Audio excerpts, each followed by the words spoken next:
Have you ever felt like your brain is doing mental gymnastics? You're switching from writing a super dense lab report 1 minute to a personal reflection the next?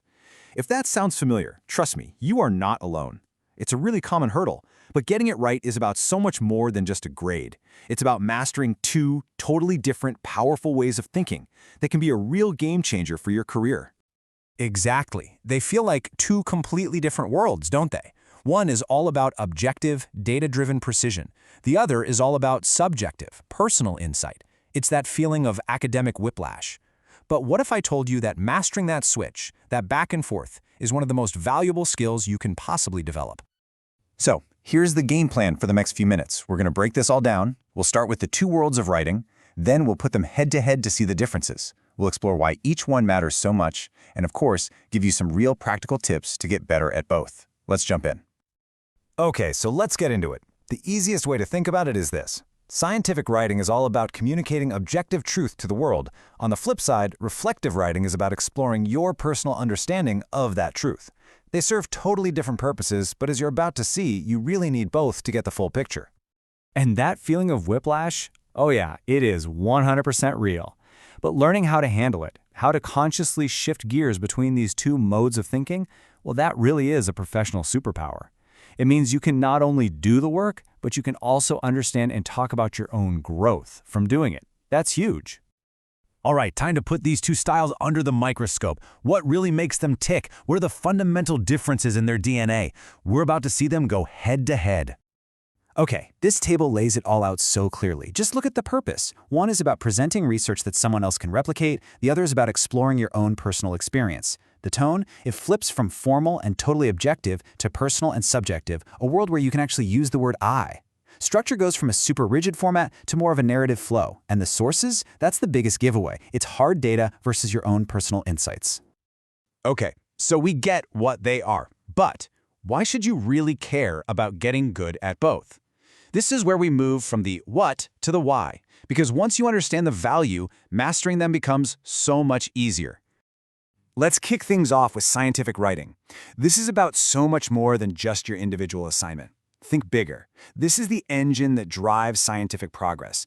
Every single paper is like a brick, and altogether, we're literally building the entire structure of human knowledge.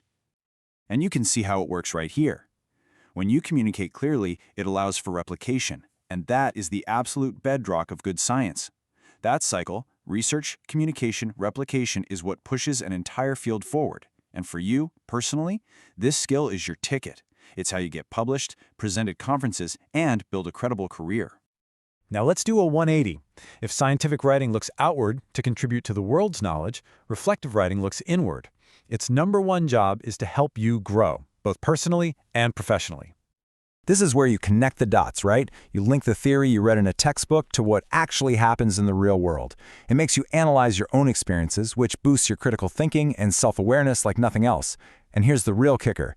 This skill is pure gold for job applications and interviews. Anytime someone asks, "So, tell me about a time when?" This is how you build those killer stories that get you hired. All right, that's enough theory. You probably want to know how to actually get better at this, right? So let's get down to business with some actionable checklists you can start using like today. For scientific writing, the name of the game is precision. Be clear and concise. Follow the format. Don't get creative there. Make sure your logic flows from one point to the next. Back up everything you say with data. But honestly, the most important step is the last one, revise. Then revise again, and then one more time. Remember, great scientific writing isn't just written, it's rewritten. Now for reflective writing, the focus completely shifts. Be authentic, be real, get specific about your experience. But here's the absolute crucial point.